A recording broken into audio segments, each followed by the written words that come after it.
again. We can hardly wait. Come flood this place. Come ready now. It's all about to change. Let your kingdom come. Let your will be done. Let your fire fall. Let your fire fall. Open the heavens. Pour your spirit out on us. Unleash your presence. Jesus, come alive in us. Open the heavens. Oh.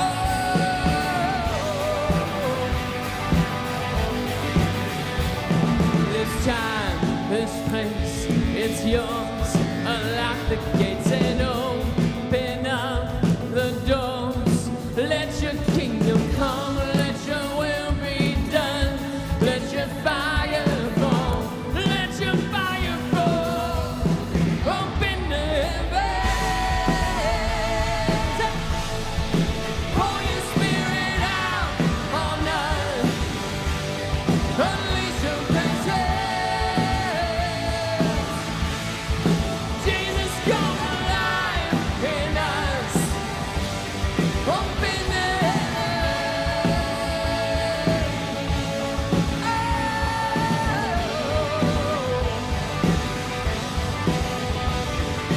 Darkness trembles, mountains shake. What was dead now comes away. Every captive breaking free. Right now, right now, right now. Darkness trembles, mountains shake. What was dead now comes away. Every captive breaking free. Right now, right now, right now. Open the heavens. Pour your spirit out on us. Unleash your presence. Jesus, come alive in us. Open the heavens. Oh. Open the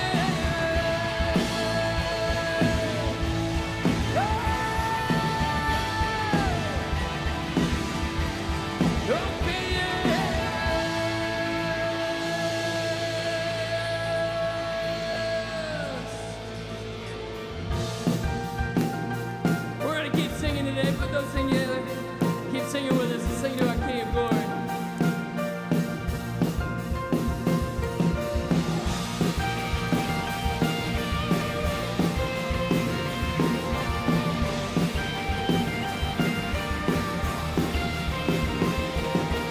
Don't lose heart, oh my soul, oh my soul.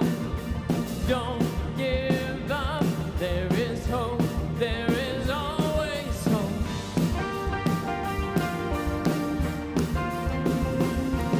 And there is peace in the storm, in the storm.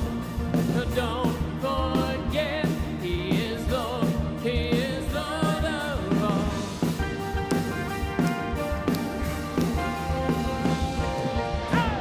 There is a King of glory. There is a God who saves. One who is strong and mighty. Freedom is in His name. So open the gates of heaven. Lift up a shout of praise. There is a lion roaring. Jesus, the King of glory. So lift your eyes, stand it on, stand it on. There is one, only one, where my help comes from.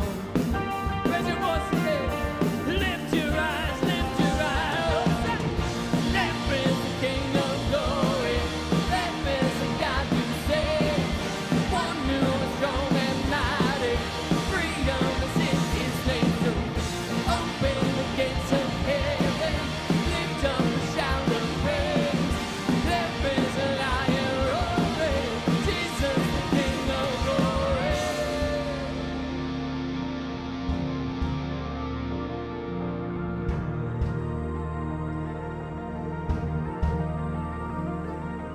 Nations bow, mountains shake at the sound of just one name. Over all, Jesus reigns.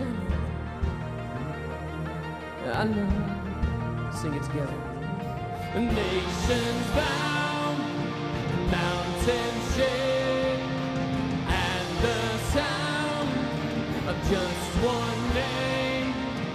Over all, Jesus reigns. I know.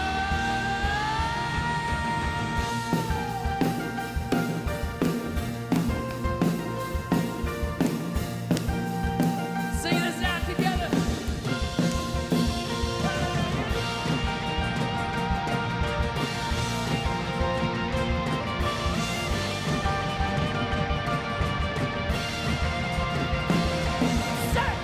There is a King of glory.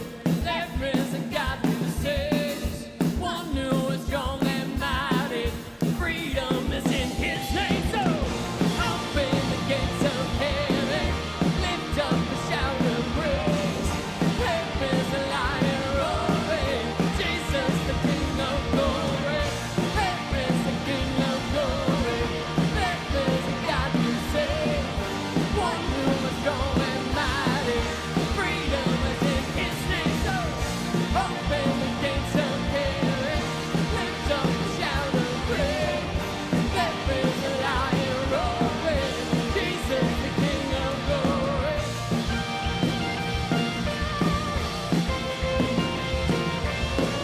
There is a lion roaring. Jesus, the King of glory.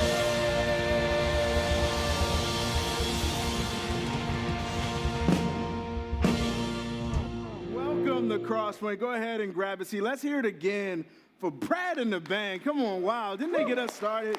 Moving in the right direction. My name is Mark, if we haven't had the chance to meet. And listen, happy Mother's Day weekend. Man, so let's make some noise for the women who've helped us, who built us up. And yeah, you know, it's a weekend for us to just really appreciate those women who have continued to nurture us and who are part of our lives. And, you know, whether that's a biological mom or, you know, a mom figure that's been in our lives, you know, we just want to appreciate you. And listen, we also know that this time of year is not always the best for everybody. So listen, wherever you are on that spectrum, we're just glad that you're here with us, spending the weekend with us. Hey, want to say shout out to all of those who are watching us online right now. I'm glad that you guys have decided to join with us today. And, you know, for those of you who are in the room, glad that you all are here too. Just want a quick reminder that, listen, masks are required here at Crosspoint as we continue to increase the vaccination rates around here. We're continuing to keep our community safe by wearing those masks while you're here in the venue. So listen, we'd love to hear from you all. For those of you who are watching online, the way in which we'd love to hear from you is actually through this thing we call the digital connection card. That button probably just popped up in your feed. I want you to go ahead and click on that. For those of you who are here joining us in the venue, there's a QR code on the back of the seat in front of you. If you want to pull out your mobile device, take a scan of that. It'll put you right into our connection card. And listen, if you're a regular partner around here, you kind of know the drill. None of that has changed. If any of that information has changed, go ahead and update that for us. If this is your first time joining us, we hope that this is not your last time with us because, you know, we love to hear from you. So put as much information as you feel comfortable sharing with us. And listen, you've got something coming in the mail just to say thank you for hanging out with us today. Also, don't want to forget, we have amazing kids and student content that's available to you online. That's right, through our YouTube channel. You can also access that through our website as well. Go ahead and subscribe to our YouTube channel and make sure that you hit the bell. Yeah, there you go. Hit the bell. That scared some of you, right? You weren't ready for that. I saw some. We considered the idea of, like, should we change the tone of the bell every week, like, just to keep people on their toes? I don't know. You know. Got any bell ideas? I mean, what would you consider for, like, a good bell? I don't know. That was like a fire drill bell. I know, it felt right? Like, where are the exit signs? You know, like that's what it reminded me of. Yeah. So we had to figure that out. Maybe we do. Maybe Yeah. You send me a couple ideas. We'll work it out. All right. Let's work that out. So we'll do that bell. wow, that's We got all kinds of fun sounds up here. Yeah, You just I'm don't like, know what's going to happen. Again, that was like a bomb. That was like, we went from a fire drill to a bomb. Like, I don't know. We'll find something in between. How about that? Exactly. Right?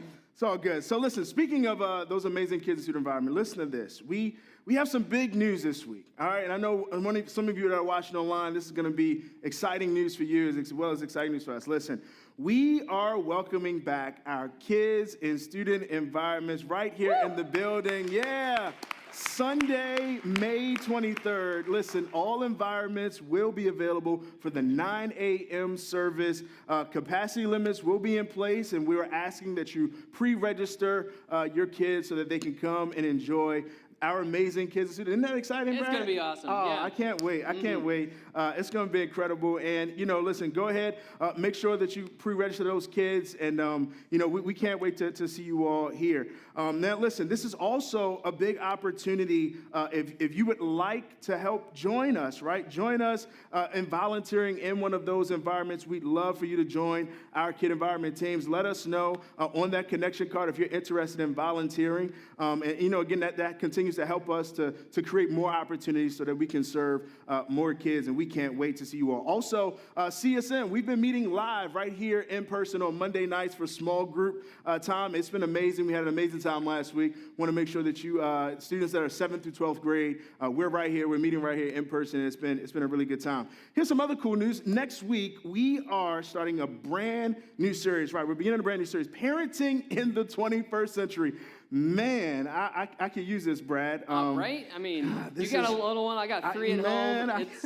This is going to be fun. I really can't wait for this one. You don't want to miss this. And listen, this is not just for parents, right? This is for aunts, this is for uncles, this is for grandparents, this is for anyone, who feels the weight of, or responsibility of equipping the next generation of students. And, so for the next few weeks, we want to talk about strategies to cast vision into the lives of those children and into the future. It's going to be incredible. You don't want to miss that. And so we'll be jumping into that series on next week. Now, listen, we have a great service planned for you today. And as we wrap up our series today, Build Different, there's a great song that you've literally probably heard all over the place, all over the radio, all over streaming. If you're a YouTuber, you've definitely come across on YouTube as well. That really speaks to the power of belief. And that's what we're going to be going after today. So here's Lauren Daigle's You Say.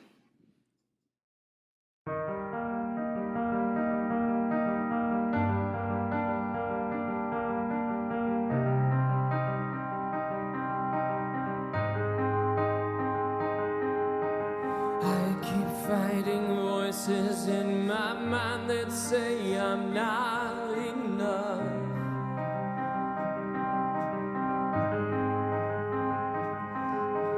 Every single lie that tells me I will never measure up.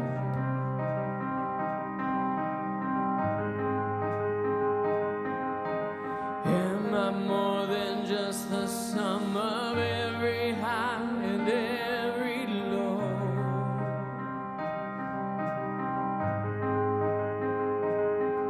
Remind me once again just who I am, because I need to know.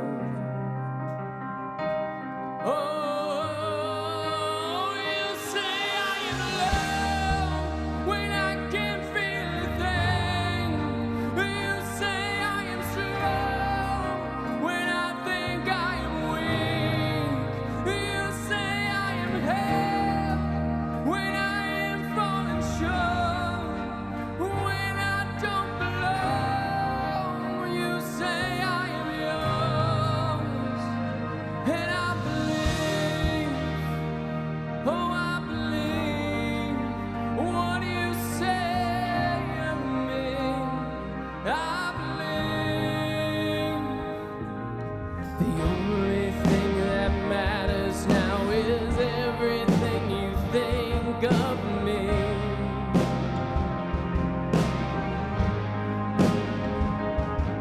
In you I find my worth, in you I find my identity. Oh, you say I am loved when I can't feel a thing. You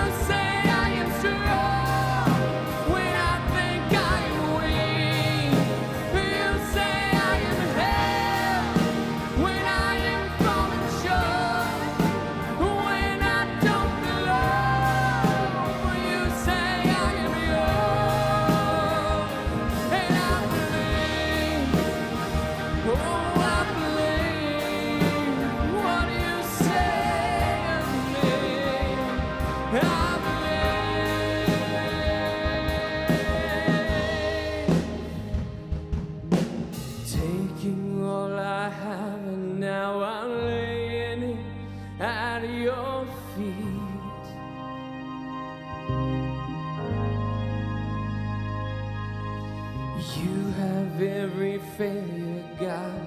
You have every victory.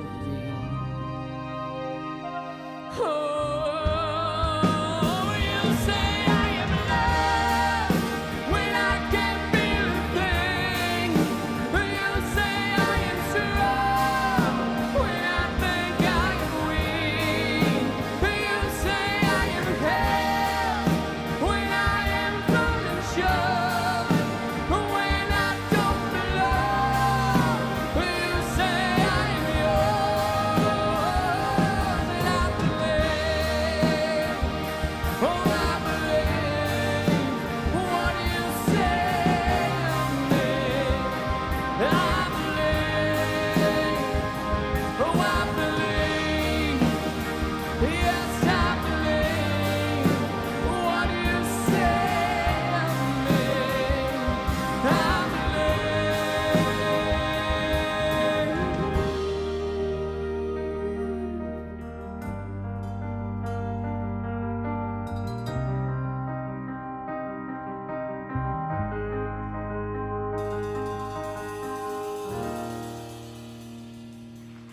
Oh, wow. Yeah, let's thank this team for, man, great music. Man, that was moving. I tell you what, when you hear words of belief spoken to you, man, there's something that moves within our spirit. Oh, man, it's so good to see you guys this weekend. My name's Curt. If we've not had a chance to meet, and if you're here for the first time, we certainly hope it's not your last time. And those of you tuning in online, it's so good to have you join us from our city, state, nation, world, wherever you may be joining us from. And we would love to hear from you. Let us know where you're tuning in from today in the chat. And we're in week number 5 of the series. We're wrapping this series, Build Different, up today. And if you missed a week, here's what's cool. All of our previous weekends are online, and so you can go to the watch button at crosspointweb.org, and you can go to previous weekends at the bottom of the page, and you can find everything. As long as the internet's up and operating, it will be there, and you can binge watch, you can send it to a friend, you can watch again, or catch up. And so today, we're going to look at what I believe to be one of the most powerful things we can do as we serve as a guide for the next generation. And so before we do that, let me pray for us. God, thank you for this moment, and I'm just asking that over these next few minutes, as you've already been doing as we've been in this room together, watching online together, God, I just pray that this would be a fruitful time for us, and that we would get a better picture of your dreams and the opportunities you have for us and your ambitions and your belief in us. And I just pray that you help my words to be articulating your heart as we connect over these next few minutes. And everything that happens from this platform, God, I pray that it would move us to new places and that you would be in it. We pray these things according to your character, Jesus. Amen. You know, in a 1968 study, there's a guy by the name of Dr. Robert Rosenthal, and he and his research team explored something really fascinating. It's called the observer expectancy effect, which is really this idea that reality can be positively or negatively influenced by the expectation of others. Now, the research that this team did, it was fascinating because it was on rats and college students. In fact, with this first group of college students, they had been given this group of rats that had a DNA strain that they were told made them genius rats, meaning they were going to be able to go through the maze more efficiently than the average rat. Now, with the second group of students, they were given just ordinary average intelligence rats. They were told, you know, this group's going to not perform so well. I feel like that was my high school experience. Like, he's not going to do so well, but hang with him. All right, and so as you can guess, the genius rats outperformed the average rats, and they called it measurably and consistently. So on an ongoing, consistent, and measurable basis. Now, here's what was fascinating about this experiment. The experiment wasn't actually on the rats, all right? This was an experiment actually on the college students. In fact, the rats, there were no genius rats. There's no such thing as a genius rat. You cannot DNA infuse a genius rat. These were just everyday, run-of-the-mill rodents. The difference in why these rats performed so differently was in how the students treated them. And basically, time and time again, they saw that the power of expectation actually influenced the outcomes. And so the students that were working with these so-called genius rats, so they thought, they treated the rats more warmly. They spoke to them differently. They're more encouraging and leading them toward the goal. Now, I recently had an opportunity to unpack this principle, the observer expectancy effect, with Dr. Tim Elmore, and he's one of my favorite researchers on the next generation. We've been using one of his books, The Pandemic Population, during this series. In fact, there's 5 of these left in the Commons. If you want one on your way out today, if you're online, you can hit the button and order one online. And he's also at growingleaders.org/blog, which that never gets old. And we talked a bit about how the research from these students and rats actually transfers into how we lead students in the next generation. So here's a bit of our conversation. I think I told you the last time when we talked that when my kids heard I was talking to you, they're like, Dad, Tim Elmore's up there with Seth Meyers and Jimmy Fallon as the top 3 people you would spend time with. Like, have you ever put yourself in that realm before? No, I have not. And every time I come home, my wife loves me, but she reminds me I'm just a man and I'm nothing special. Yes, I think we need wives to remind us. Yes, we do. Yes, we do. Well, hey, thanks for joining us. You know, you talk a lot about high belief and high expectation, and when these are together, they're magical. Yeah. Why are these important at all times, but especially as we think about coming out of the pandemic? Yeah, that's a great question. In 1968, we began to discover through research from Robert Rosenthal the power of high expectations with kids. In other words, when an adult leader, a parent, a teacher, a coach exhibits very, very high expectations of the class or the team, students tend to perform better. That makes sense. What we learned since 1968, however, is sometimes expectations can break a child or break a student, meaning the student feels like the expectations are so high they kind of get paralyzed emotionally or academically. We've all heard about that, perhaps that tiger mom that says, you know, master the violin or you get no dinner or whatever, you know, and we mean well, but sometimes our kids it backfires. The 1990s was a significant decade where we began to uncover research on high belief. And so, like you said, when high expectations, I expect a lot of you, son or daughter, match high belief. And I know you, and I know you can do this. It's powerful. In fact, the research says it's almost magical. So Ivy League schools got together and they began to work with middle school teachers and their students. When an assignment was returned to the student with remarks on it, comments on it, feedback that wasn't so nice, the teachers started adding comments to see what would elicit good effort for the second time. You know, what would make the students really come back with a better effort? They tried dozens of responses, but the one that got the biggest response was this simple phrase. And by the way, Curt, I don't think the words are magical, but the thought is magical. Here it is. I'm giving you these comments because I have high expectations of you, and I know you can reach them. You see high expectation and high belief. There's personal, and yet, you know, so it's velvet brick. That's one of our habitudes. Velvet on the outside, brick on the inside. High belief is the velvet, high expectation is the brick. So I would just say when moms and dads and teachers and coaches and employers can say to this next generation, I know this seems hard. However, I know you. I know what you can do. Sometimes they'll buy the adult opinion more than their own opinion of themselves, where they don't think they can do it. And that's what I think we owe them as their leaders. Yeah. Man. How cool is that? I mean, your belief in someone else can actually shape their belief. In fact, I love this phrase. He says, you know, these comments that were magical I'm giving you these comments because I have high expectations, and it's not the words as much as the thoughts, he said, and I know you can reach them. And you know what's so fascinating about these words as we think about this idea of high belief and high expectation is this was actually something modeled right out of the life of Jesus. In fact, we're going to look at something from the gospel according to John. John was one of the authorized biographers of Jesus' life. He wrote about the experiences, all these moments that Jesus had with people in his life. And in this moment, he's kind of instilling high belief and high expectation in his team, and he's preparing to leave them. He's preparing to return to heaven, and he says, it's actually better this way that I'm going to be leaving you physically. And they're like, what do you mean? It's better that you leave me. And he's like, yeah, it's better that way because he's instilling something in them. In fact, take a look at what he says right here. He says, truly I say to you, whoever believes in me will also do the works that I do. And so there's an element where we have some belief and that belief sets us up, but it's his belief in us, it's his high belief in us, his high expectation in us that actually moves us forward. I mean, think about this. He says, whoever believes in me will also do works that I do. And then he goes on, and even greater works. You're like, greater works?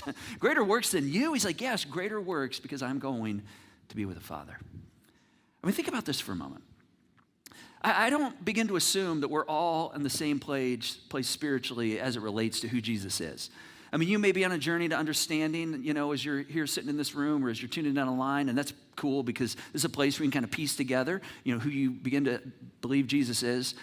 But what John says in the Gospel according to John is that, Jesus was God in the flesh, meaning God in the form of Jesus who came into the world. He took on flesh and he died for your sin and for my sin. And so this God who sacrificed himself on our behalf for us to establish a relationship. He did something for us, moved on our behalf before we ever even turned an eye to him. He says, hey, you're actually going to do greater things than me. And not only that, but when you begin to look at the accounts of Jesus' life throughout the Gospels, I mean, we see things like Jesus healing the blind, right? And you're like, greater things than that? And I'm like, yeah, greater things than healing the blind. And then we see things like Jesus, raising people from the dead. And you're like, I'm going to do greater things than that. And Jesus is like, yeah, greater things. And there's even a moment where Jesus turns water into wine at a wedding. Let me tell you what, you learn how to do that, you're going to be invited to every wedding this summer, right? I mean, every party in your neighborhood, you are going to be the guest. And he says, greater, even greater than that. And so he says these crazy words. He says, you will actually do greater things. Now, maybe that's not in the tangible things, but it's in the impact and the ways that our lives, touch the lives of others. There's a couple boys that live in our neighborhood that they live right on the inside of First Turn in on our neighborhood. I drive by their house every single day. We walk by their house on a regular occasion. And they have this innate ability. I had this when I was a kid, but whenever I would drive by, they just happened to be going up for a shot while they're playing basketball. You remember doing that as a kid? You see a car coming. You're like, oh, I'm going to make sure I'm right in the middle of a shot as the car is driving by because you never know who's in the car, right? I grew up in Michigan, and I thought, man, Chuck Daly, former coach of the Pistons, could be driving by, right? Or Judd Heathcote, coach of Michigan State, or Steve Fisher. I mean, I was like, you just never know. And so you time it just right as kids. Or if you grew up in Indiana, it might be Larry Bird. You're like, maybe Larry Bird's just, happens to be, cruising through my neighborhood. I'll never forget a few moments where I came up close to Larry Bird when I was at Pacer games, had a chance to sit low and had access to the locker room restaurant. And, coming in and out of the restaurant, Larry Bird, when he was the GM, would sit down in the second row. And, every now and then we'd cross in the kind of the walkway down there. And have you ever noticed how when you're in the presence of greatness, you hope greatness recognizes you or even looks at you for a moment? You know what I'm talking about? I just had these moments when I was down there, even though I was well into my 30s and 40s, where I thought, man, I hope Larry sees me. He might go, man, Curt, I know you have game, right? Because, when Larry would look at me, he'd think that. And if he saw me play, he would definitely know that. I always said the only reason I didn't make the NBA is because I was never discovered. Now, my friends were like, you weren't discovered for a reason, but that's neither here nor there. So, but if I were to meet Larry Bird, he said, hey, Curt, I want to help you develop your game. I want to help you go left better. I want to help you develop your shot. In fact, would you be willing to meet me every morning, say at 5? In fact, let's go 3 a.m. every morning. Give us 2 hours before I head to the office, and we'll just work on your game. He could pick whatever time he wanted. I would be there because I would be practicing with Larry Bird, right? That's what I would do. And if I get that excited about a man showing me how to get better at basketball, think about what Jesus is saying right here. He's saying God has an ambition for your life, a vision for your life, that you would actually replicate his character, that you would do greater things than Jesus did right here on the earth. That you'd be so conformed to his image, that you would be built up and operate out of that belief, and that you would actually build that into others.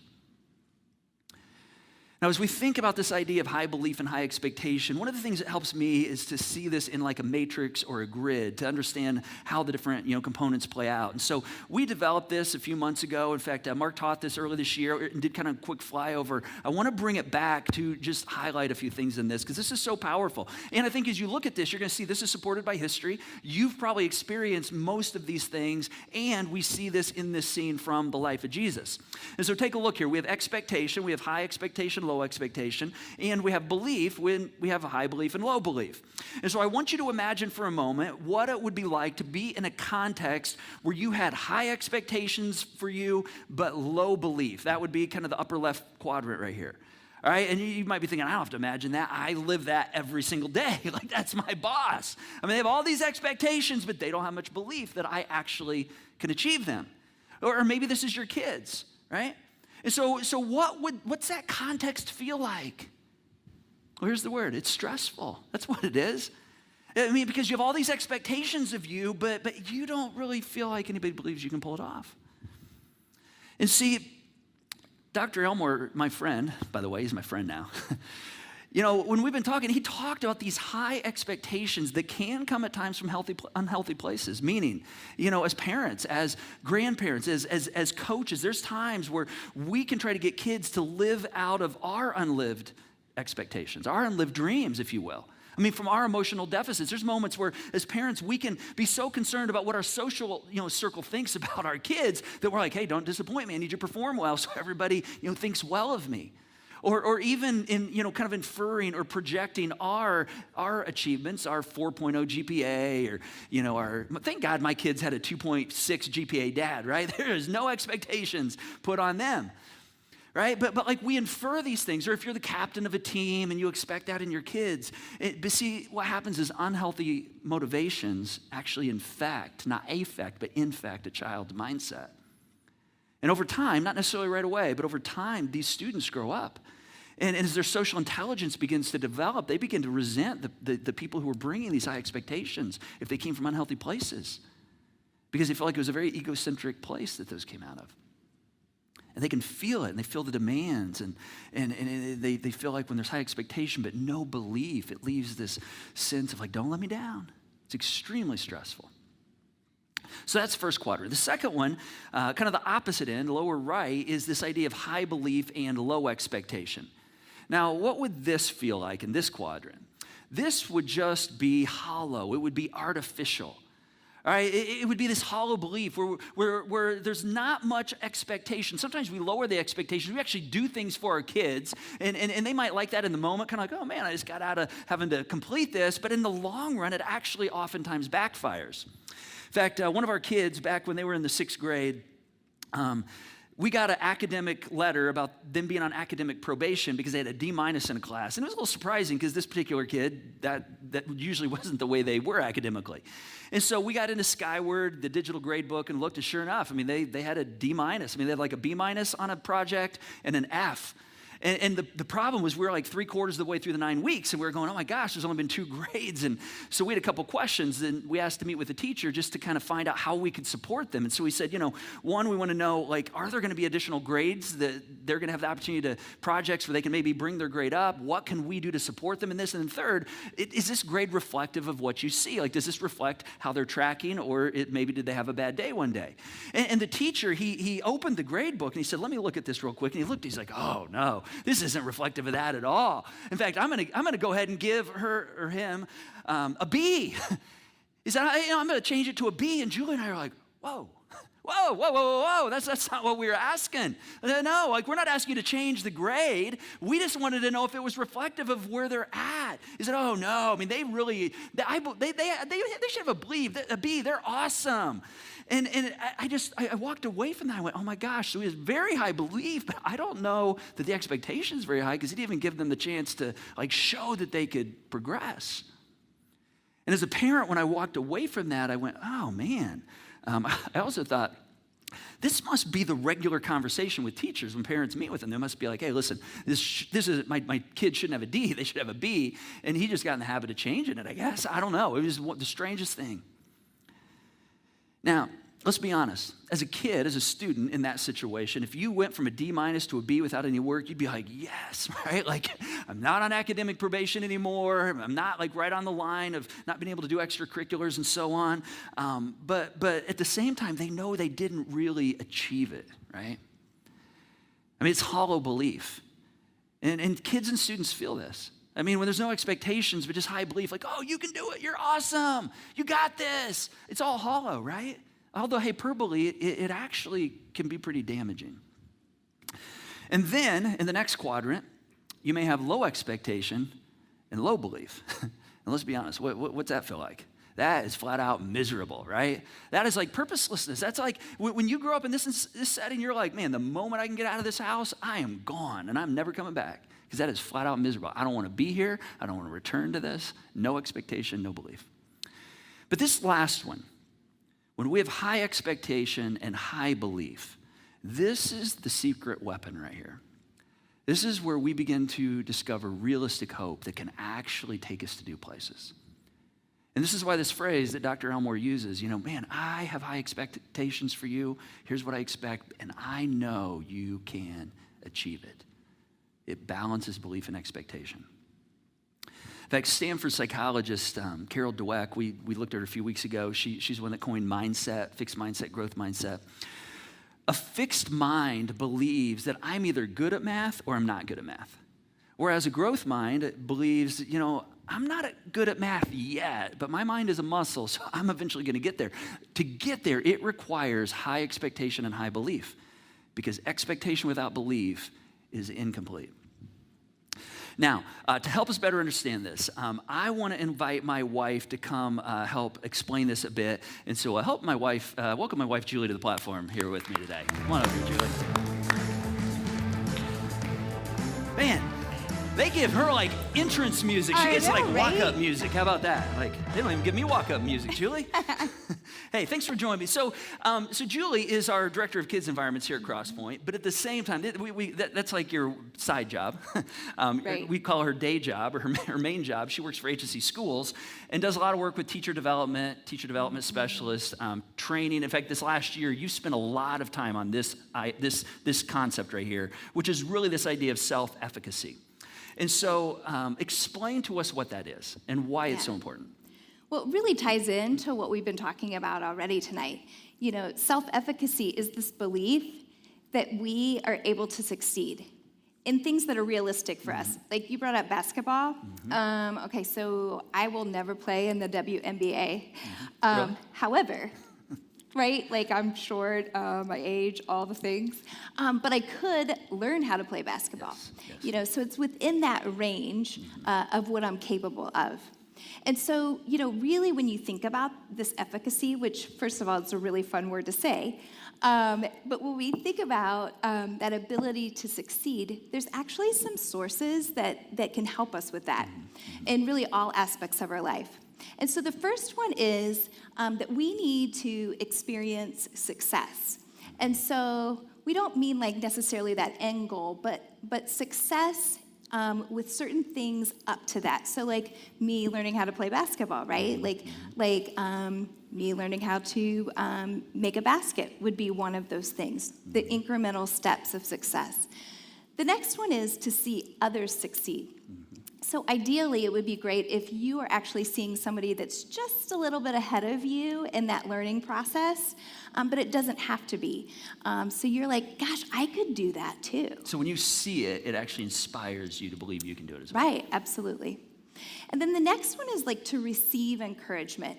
Not just like way to go or awesome. Okay, I do love to say those. However, right? However, it's like real specific. Like, what are those things that you've really succeeded at? And then the last one is managing negative emotions. Which we all have, right? Right? Every single Yes. time. And actually that's huge because if you already have this negative mindset, you kind of go in this downward spiral. I really don't have to tell anybody that. I think we all have experienced that before. And so it's like getting out of that. Actually, this makes me think of a time where we decided to ride bikes down Pikes Peak. Down Pikes Peak, 96% of the way downhill. Right. So, because 4% really, uphill. this can happen in any part of your life. So, for example, with that. And Julie doesn't ride bikes all that much. Just like this was kind of like a first in a while moment, right? Yeah, But it I'm not seemed like adventurous. super sporty, and yet I get these ideas, and Kurt's like, yeah, let's do go. it. Let's go. And then we get up to the top of of Pikes Peak, and I'm like, what did I sign up for? No guardrails, gravel. Right, and I had to get Nearly down all downhill. on this bike with So anyway, I am the last in the pack, right? Like 30 minutes behind you. But I'm like, all right, I think I can do this. All right, so. It wasn't 30. I didn't go that far ahead of you. Maybe. I don't know. But there were these different spots that we would stop. Yes. And so I would experience success in a short amount of time, and we would stop. And you, and my brother was with us at the time too, you both were like giving me encouragement. Like, Julie, you've gone this many miles. Okay, even the person in the van behind us was encouraging me to maybe go a little faster. I think it was like the highway's going to open in a couple hours. We need to move a little sooner. Like, I think that was some of the encouragement. That right? was it. But I also saw older people in front of me. I'm like, I got this, right? Like, surely if they could do it, I can do it. And this was difficult. Like, she's crying on the first or second switchback, like You tears. didn't have to tell him right? that, Yeah, but like tears. yes, I was. So then, that managing that negative emotions. I didn't start that way. I was like, really, God, you're going to have me die on top of Pikes Peak? But by the first stop, I was like, I got to pull myself together, right? Mm-hmm. Again, I'm seeing these people in front of me like, I think I can do this. And I kept gaining more confidence, and that whole positive self-talk just kept happening throughout it. And so that's an experience within an activity, right? But like that can be lived out through our entire lives, and really it fuels the ability for us to make change, for us to actually become the people that we're meant to be. Yeah. And so you work with students, you train teachers, but you also work here in our Right. kids' environments. How have you seen this play out with students? Yeah, so I've actually been really blessed. I train teachers, and so I haven't had my own classroom for a while, but with the pandemic, I've had the opportunity to work firsthand with more students this year than I have in the last couple. And really, like, this is experienced by all of us. So I'm thinking of one student in particular that I've been working with reading, and we started our time together with her saying, I am not a reader. And I was like, whoa, we had to change this because you are a reader. And we started with a really simple book. Again, that piece of success. So she could see, I am a reader. And then, again, to see others succeed, me giving her tips, her sister would come in on the calls, and we would experience that together. And then receiving that encouragement, again, not just like, hey, way to go, but oh my word, look at you. Like, you're using the reading strategies we came up with. You look for parts of the word, or you like skipped that word and came back to it. We also had to work on, she would get like really upset with herself after having a couple different errors. And so I would stop her and I'm like, what are you thinking right now? And she just kind of looked like this, and I'm like, are you kind of feeling like you can't do this? She's like, well, kind of. And so I'm like, all right, well, let's talk about like, how can we change that self-talk? In your head, like what could that sound like, and how could we practice that? Yeah. And see, I listened because we've been working at home for at least part of the last year. I would hear this. I hear her say, "You thought you weren't a reader, right? But you've been growing toward this." Right. In fact, we had a moment with one of our kids. Our oldest daughter, Macy, just finished her freshman year at Butler, and earlier this winter, when the pandemic was kind of its height, her dorm got put on quarantine, and she called us about 7:45 on a Friday night. She had some big plans that weekend, and she calls us crying and says, Mom and Dad, my dorm's going on lockdown in 15 minutes.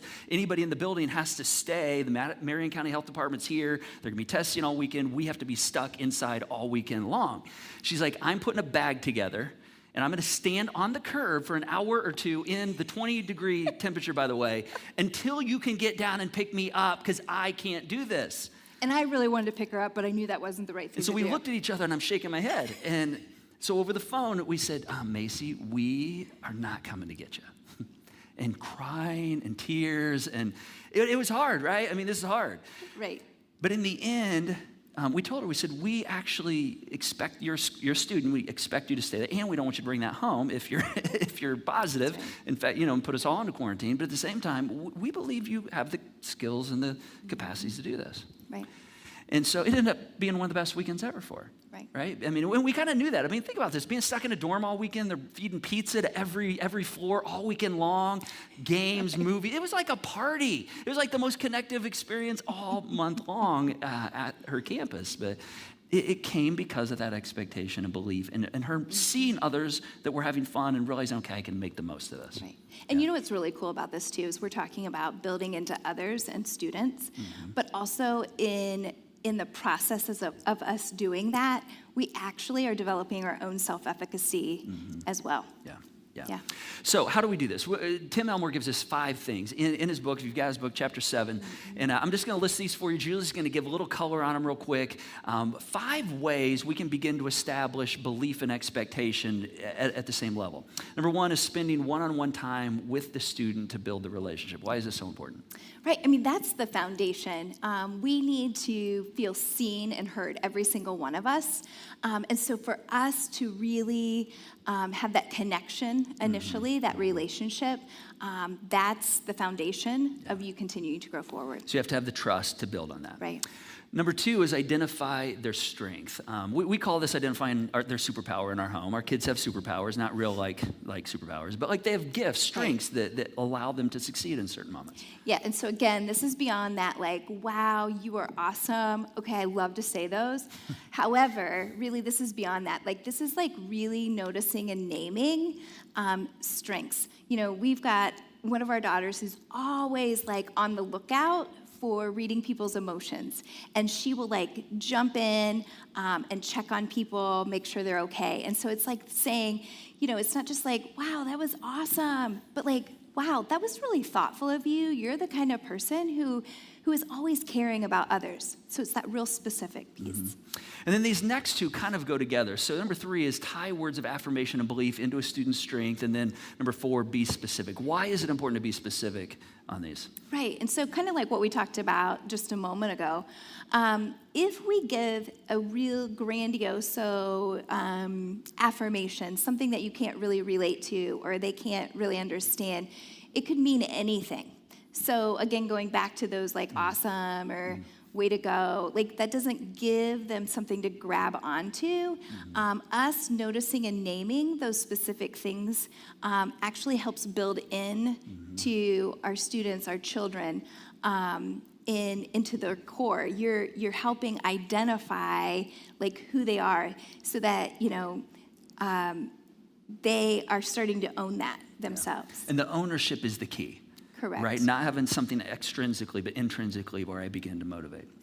Yeah. And then number 5 is helping them imagine the preferred future. What's this mean? Right. Yeah. So again, it's speaking into them what you see in them that they may not see themselves. So this student that I've been working with, you know, I am like, gosh, you are a reader. I see this in you. And I see you not just like decoding words, but like thinking about what the author's trying to tell us here. And you're thinking about like, how can I like learn from this? And so it's speaking into that future that they themselves may not see yet. Yeah. And I'm telling you, we make mistakes on this. I mean, there's moments we jump in and we interrupt the process, but when you begin to speak into the belief, it's amazing how our kids, others we lead, begin to pick up on that confidence. Absolutely. Yeah. Man, this is amazing. I've learned so much from Julie. I sit and listen to her. And so let's thank Julie for just sharing a little bit with us. Thank you, Julie. Appreciate it. Happy Mother's Day, by the way. Thank you. Man, she gets exit music too. Like how, why? Like I don't get this. Like they love you, Julie. All right, so this is so good. I hope you took a screenshot of that and are able to begin to say, how do I do this? Now think about this. This is what Jesus did for us. I mean, this is what we looked at just a few moments ago. He said, you're going to do greater things. You've got certain skill sets, but I believe you have more. And I have high expectations for you, and I believe you can actually hit them. And there's hard work in between to get there. So, how do we put this into practice? I want to give you a bunch of next steps. In fact, you can open your connection card on your app. If you're tuning in online, right below the stream there is the connection card. I want to walk through some of these, and maybe there's one. You don't have to do them all. Maybe one. You're like, this is what I'm going to focus on this week. And so this first one is maybe just asking the question, what action steps should I take this week so I can match expectations to beliefs in those that I lead? And so maybe I have really high expectation, but not high belief. What does it mean for me to balance those out? And you might spend some time reflecting on that with your own kids or with the students you lead or the athletes that you coach or, your grandkids or somebody you're apprenticing at work, because this is where growth happens. It's a secret weapon of developing the next generation. And then number two, we've got a fantastic opportunity coming up here later this month. One of our partners, the Shift Initiative, is providing a class, an online course called A Shifted Approach. And this is new tools for supporting today's young people. And this is for coaches, educators, parents. Much of what Julie and I just shared, we've learned from this class. It used to be formerly called Nurtured Heart, the Nurtured Heart course. And so it's 3 sessions over the course of 3 weeks in 2 hours an evening. It's going to be online, and it begins May 17th. I tell you what, this changed our parenting, and not only our parenting, I implement these strategies with everyone I lead. And so if you want to be a part of this, you can check out the Shift Initiative on their Facebook page or mark your connection card, and we'll send you the link and the registration info. If you sign up this weekend, use this discount code right here, XPT Family, and you'll get 20% off of the registration. Now, in-person kids environments are resuming here in the building. We're so excited about this, as you heard, on Sunday, May 23rd at the 9 a.m. service. And so we're excited to have our kids back in the building. And this is a great opportunity if you would like to be a part of instilling belief and high expectations in kids and helping them grow in their faith. We would love for you to join the team that makes that happen. So you can let us know if you'd like to be a part of that. And then I hope you return next weekend as we kick off this brand new series called Parenting in the 21st Century. And I'm going to share next weekend 4 phases of parenting that have been huge for Julie and I. We learned this a number of years ago. It takes us from birth all the way through adulthood and into friendship. And this is actually the single most requested teaching that I've ever done. And it's been a while since I've taught it. In fact, I had a 14-year-old then, and things have changed a bit. I have an 18-year-old that's now an adult. And so the cool thing is, even if you've heard this before, you're probably at a different phase. And so I hope you'll return next weekend, invite somebody to join you as we look at what it means to lead toward becoming lifelong friends for life. And then last, there's going to be some exclusive material that we're going to release just to our YouTube channel, some of our conversation with Dr. Tim Elmore. I asked him the question, Tim, if there's one thing that you can leave us with in terms of walking out of the pandemic, what would that one thing be? And he's going to share this, and so if you want to hear what that is, you can subscribe to our YouTube channel, and then when that hits the YouTube channel, you will be notified. In fact, hit the bell so you make sure you're notified as soon as that hits. Now, I want to close and just share one more story that comes from the pandemic population book. It's really an urban legend about 2 men who were hospitalized with terminal illness. And they're sharing a hospital room, and one was in a bed next to a window, and the other was in a bed across the room against a wall. And each day, the man who sat next to the window, he would describe what he was seeing out the window. And he would talk about seeing children with ice cream cones sitting at a park bench, and young lovers walking through the park hand in hand, and pet owners walking their dogs, and even families flying kites together. And as time went on, the gentleman who was not next to the window, who was across the room, who couldn't see out the window, he began to get frustrated as he heard these things. In fact, he began to get bitter because he wasn't able to take in these experiences. Shortly after that, the man next to the window actually passed away. And after they had removed his body from the room and changed the bedding, the man across the room said, I want that bed. I want to be in that bed over by the window. And so he got moved over next to the window, and when he was shocked, because when he looked out that window, all he saw was a blank brick wall. Because see, the man, as he was describing what he saw, that all came from his imagination. He was choosing his perspective. Over these last 5 weeks, we've been talking about how there's a lot of vacant places we've discovered in our lives as a result of the pandemic. It's uncovered these places. And we didn't choose the pandemic chose us, but you and I, we get to choose how we exit the pandemic. And so, we can choose to walk out of it bitter, or we can choose to walk out better. And see, here's what I want for you, and here's really what I expect of you. I expect that this is going to be your best year yet. And see, here's why I expect that, because I believe that if you'll take the things we've talked about, and if you'll reflect on some of the questions we've been asking, if you'll think about some of the things God's been showing you and stirring in you, and the silver lining moments, I believe that you actually can do it. I really do. And so, as we close this weekend, we're going to teach you a new song. And we rarely do this in this last song slot, but here's why we're going to do this weekend. Because this song actually talks about high belief and expectation and the power of that. In fact, take a look at a couple of these lyrics. It says, I will bless the name of the Lord. And take a look at this next line. It says, before the breakthrough. See, we like to bless the name of the Lord after the breakthrough, right? After God works, okay, God, thank you. I'm going to bless you for that. This says, I'm going to bless you before the breakthrough. And then it says, we lay down all of your worries. We lay down every chain because he will make us whole again. And there's some belief, there's some expectation in that. And God wants to do that in us. For everything is possible. Everything is possible for the one who holds it all. His name is Jesus. And so let's go ahead and stand and let's sing this together, learn this together, and make this our declaration.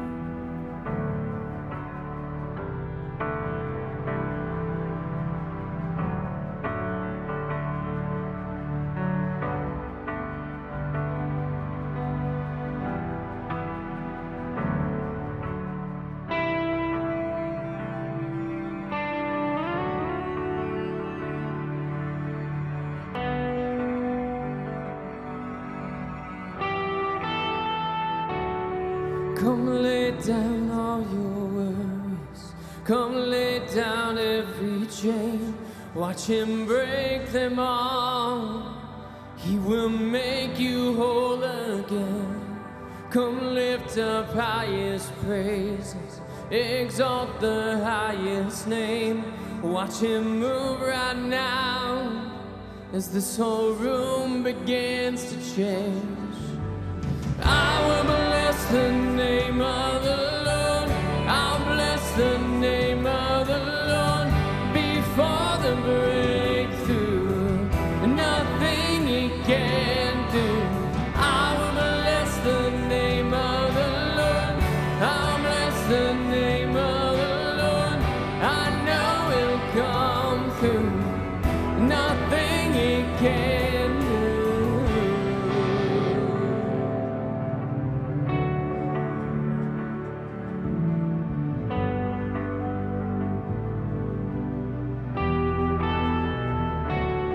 We lay down all our worries. We lay down every chain. Watch him break them all.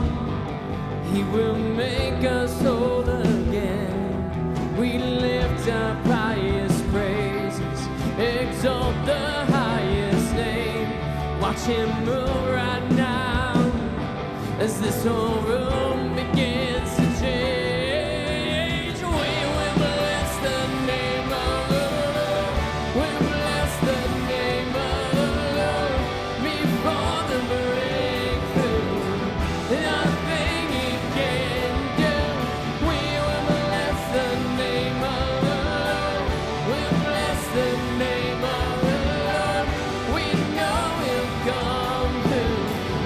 Nothing he can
All right. Well, hey, it has been so good to have you with us this weekend. Make sure you hit send on that connection card. If you're tuning in online, maybe you just want to hit that stay connected button, give us your email and your name so we can keep you in the loop of what's happening. If you need prayer this weekend, wherever you may be tuning in from, you can text the keyword need prayer to 25827, and a member of our prayer team will call you, be happy to have a word of prayer with you, and thank you for your generosity to the Joy Box. Now, as you head into this week, you get to choose the narrative as you exit the pandemic, so let's choose a good one, and let's have high belief, high expectation, and see what God does. Have a great weekend, and happy Mother's Day.